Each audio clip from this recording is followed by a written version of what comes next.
네, 반갑습니다. 오늘 설명드릴 거는 이제 재난 현장에서 인명을 탐지하는 센서 기술에 대해서 설명을 하려고 하는데요.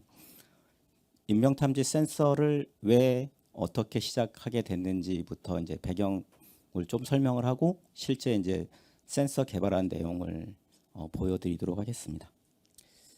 네, 순서는 지금처럼 재난 사고와 인명 피해, 그다음에 재난 과학 기술로 막을 수 있을까? 그다음에 인명 탐지 레이더 센서 기술 이 순서로 발표를 드리고요. 이제 재난 사고라고 하는데 재난 사고가 사실 얼마나 많이 발생하는지 저희처럼 그냥 일반인들은 잘 모르죠. 근데 여기서 보시면 재난 사고가 이제 자연 재난도 있고 인재 사고, 즉 화재, 붕괴 뭐 이런 거에 의한 인재 사고, 교통 사고 등들을 포함해서 이제 재난 사고라고 얘기를 하고 있고요. 생각보다 엄청 많습니다. 여기 행정안전자원부에서 발표한 거에 의하면 한 30만 건 정도의 재난 사고가 끊임없이 2010년부터 쭉 발생을 하고 있고요. 그다음에 실제 인명 피해는 한 35만 명에서 40만 명 정도가 인명 피해를 받고 있습니다. 그러니까 매년 이렇게 이제 다 사람들이 다치거나 죽거나 한다는 얘기인데요. 근데 그게 자연재해뿐만 아니라 이제 화재나 붕괴, 뭐 교통사고 이제 이런 분야에 의해서 이제 사고가 나는 거죠. 그래서 행정안전자원부에서는 이제 화재가 났을 때, 특히 이제 화재 사고가 굉장히 많기 때문에 화재가 났을 때 어떻게 대피하는지에 대한 요령을 발생했을 때 사망 원인 통계 자료를 보면 연기, 유독가스에 의한 질식사 사망이 가장 많습니다. 즉 화재에서는 불길보다 연기와 유독가스를 더 조심해야 합니다. 이와 관련해 노래방 실물 화재 실험에 따르면 화재 발생 시 연기와 유독가스가 방과 복도 등 건물 내부로 퍼지기까지 4분 정도가 걸렸다고 합니다. 따라서 연기와 가스 등이 호흡기로 유입되는 것을 막기 위해 수건이나 옷가지 등으로 코와 입을 막아주고 가능하다면 물 분자의 인력이 이물질을 걸러낼 수 있도록 물에 적셔주는 게 좋습니다. 그리고 연기는 위로 올라가는 성질이 있으므로 이동할 때는 자세를 최대한 낮춰서 신속히 대피해야 합니다. 또한 대피할 때 문을 열어야 하는 상황이 생긴다면 손잡이 부분을 손등으로 먼저 접촉해 온도를 확인해서 문 안쪽으로 불길이 존재하는지 파악해야 합니다. 무턱대고 문을 열었다간 순간적으로 산소가 유입되면서 불길이 거세질 수 있습니다.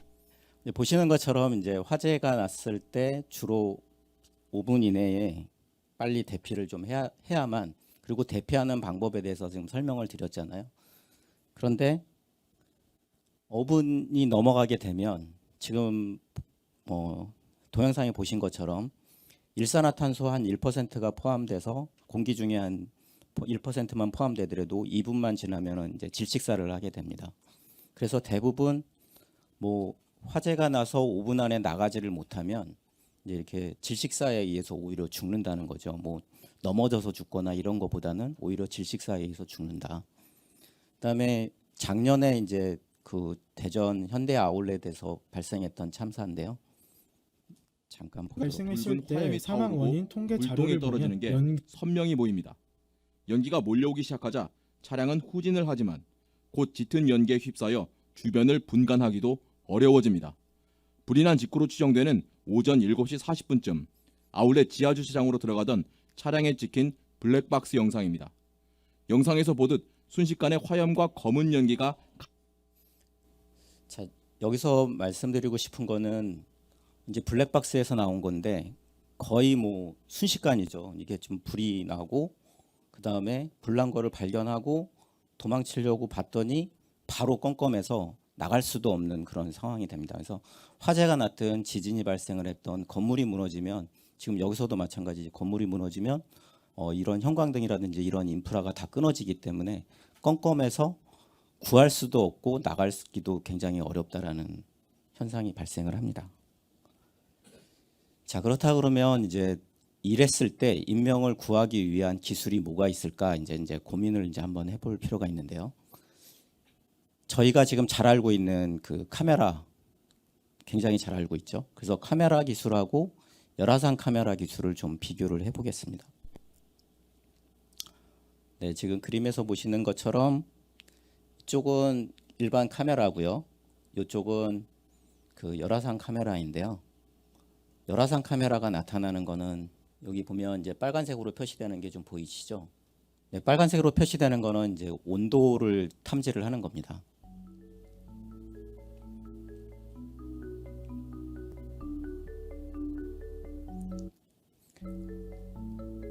네, 시간 관계상 이 정도쯤만 할 건데요.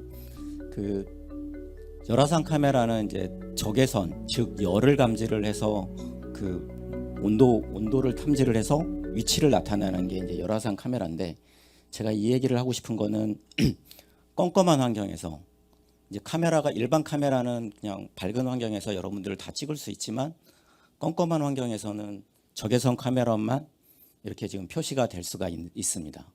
자, 여기까지는 그 우리가 알고 있는 카메라 기술만 가지고도 과연 이제 이렇게 화재가 났을 때 인명을 과연 탐지를 할 수 있겠느냐, 이제 여기까지 먼저 의문을 던져 드리고요. 제가 두 번째로 이제 얘기하고 싶은 포인트는 이제 여기서부터 있습니다. 자, 저기 줄이 있을 때 이 줄을 여기까지 힘을 전파를 하려고 그러면 어떻게 해야 되나요? 이렇게 아래 위로 흔들면 되죠, 그죠? 아래 위로 흔들어야 이제 여기까지 이제 파워가 나가는데, 뭐 예를 들면 이렇게 부채춤을 춘다거나 아니면은 뭐 환호성을 지를 때 이렇게 파도 타기를 한다거나, 그래서 내가 액션을 움직이는 거는 위아래로 움직이지만 실제 전파는 이쪽으로 진행이 됩니다. 과학 시간에 배웠을 거라고 생각은 드는데요. 그래서 전자기파를 제가 설명을 드리려고 지금 위에 거를 설명을 먼저 했는데, 이 그림에서 보시면 내가 얼마나 빨리 움직이느냐, 이 줄을 잡고 얼마나 빨리 움직이느냐가 전자기파라고 설명할 수 있습니다. 라디오 웨이브, 마이크로웨이브, 뭐 인프라레드, 뭐 이렇게 쭉 있는데, 우리 눈에 보이는 그 비저블 라이트는 한 70나노미터에서 한 400나노미터 정도에 해당하는 걸로, 저희는 그러니까 똑같은 전파인데 여기만 저희가 볼 수가 있는 거예요. 그래서 인간이 가시광선만 볼 수 있고 세포가 세 가지 세포, 블루, 그린, 레드 세 가지 세포만 보유하고 있어서 이렇게 이제 물체를 인식하고 있습니다. 그러나 실제는 이렇게 많은 전파가 영역이 있죠. 자, 은하수를 한번 예를 들여다보면 실제 은하수는 저희 눈으로 볼 땐 이렇게 보이는데 다른 주파수로 보게 되면 이렇게 다 다릅니다. 그래서 이 주파수 전자파에 따라서 응용 기술들이 이렇게 되게 많은데요. 오늘 인명 탐지 센서에서는 기존에 있는 열화상 카메라만 가지고는 해결할 수가 없기 때문에, 특히 이제 불꽃 속에 사람을 탐지하거나 이렇게 갇힌 곳에 사람이 있을 때 탐지할 수 있는 기술이 굉장히 중요하잖아요. 그래서 이럴 때 어떻게 할 거냐, 이제 요게 센서, 인명을 구조할 센서의 기술의 시작이 되겠습니다. 그래서 저희가 연구를 해봤을 때는 이런 1기가에서부터 시작해서 7기가에 해당하는 주파수대의 전자파를 활용을 하면 이 그림에서 보시는 것처럼 시뮬레이션을 해봤더니 매질을 투과하더라. 그래서 콘크리트도 투과하고 뭐 유리창도 투과하고, 그런 판은 이래서 7기가의 주파수를 활용하면 되겠다라고 얻었고요. 이제 그거에 의해서 이제 대략 저희가 이제 반도체를 만들기 시작을 했습니다. 실제 이제 인명을 탐지할 수 있는 센서 반도체를 만들기 시작을 했고, 그 반도체를 만들어서 칩으로 구현을 했고, 이제 그 칩이 이제 이렇게 이제 시스템까지 만들어서 현재 이렇게 이제 전체적인 시스템을 만들었고요. 실제 이제 테스트한 영상입니다. 그래서 사람이 이렇게 움직이면 움직이는 동선이 이렇게 지금 표현이 되고 있고요. 그 움직일 때마다 이렇게 이제 파가 나타납니다. 자, 이걸 소방청에서 이제 저희가 만든 시스템을 가지고 실제 이제 소방중앙학교에서 119 대원들이 이제 테스트를 해봤습니다. 화재 상황에서의 실험입니다. 임펄스를 활용해 여기서는 이제 장애물 열화상 대입 카메라에서는 움직임의 유무를 이 관측하였습니다. 뒤에 이제 사람이 있는데 장애물과 실제는 화염에 이제 상관없이 소방대원이 뒤에 있는데 안 구조대원의 보이잖아요. 움직임을 그런데 저희 관측할 레이더 수 있으며 센서 가지고는 움직임이 실제 없는 상태에서도 대원의 움직이고 생체 있는 징후를 이런 잡아낼 파형을 볼 수 수가 있었습니다. 있습니다. 이제 이렇게 이와 함으로써 반대로 이제 열화상 불꽃 뒤에 카메라는 사람이 쓰러져 있다 장애물 하더라도 뒤 생체 이제 탐지할 수 움직임을 있는 잡- 것이 될 것이죠. 이 그림은 일반 이제 수색 여기 상황에서의 소방대원이 실험입니다. 있고 여기 이제 사람 임펄스를 활용해 벽 뒤편이죠. 장애물 뒤 벽 뒤편에 사람이 움직임의 있다 유무를 하더라도 관측하였습니다. 그 벽 뒤편에서 장애물과 사람이 상관없이 움직이고 있다라는 것을 구조대원의 여기서 나타냈습니다. 움직임을 붕괴 현장도 마찬가지고 현장에서의 실험입니다. has increased the accuracy of the system by 자, 이 applying two 그림은 different types of 이제 radar 움직일 sensors. 때의 사람뿐만 아니라 화재가 나면 사람들이 이제 The first 쓰러져서 one is the 결국은 high 이제 숨만 precision 쉬고 있을 radar 텐데 sensor for frequency, 저희가 modulation, and continuous wave. 만든 센서는 이렇게 이제 벽 It 뒤편에 can detect 사람이 the 서 breath 있고 of 이제 survivors who are lying behind 쓰러져 walls 있다라고 지금 or 판단하는 거죠. survivors under 그럼에도 collapsed 불구하고 buildings. 이렇게 실제 심박이나 호흡을 탐지를 해서 이 사람이 있으니까 빨리 구해야지. 네, 이런 센서를 저희가 만들었습니다. 그래서 앞으로는 좀 화재가 발생을 했을 때 그 인명 껌껌한 환경에서 소방대원이 들어가서 쓰러져 있는 사람을 좀 탐지할 수 있는 그런 기술. 그래서 인명 탐지 레이더 센서 기술을 개발했습니다. 네, 제 발표는 여기서 마치겠습니다. 감사합니다.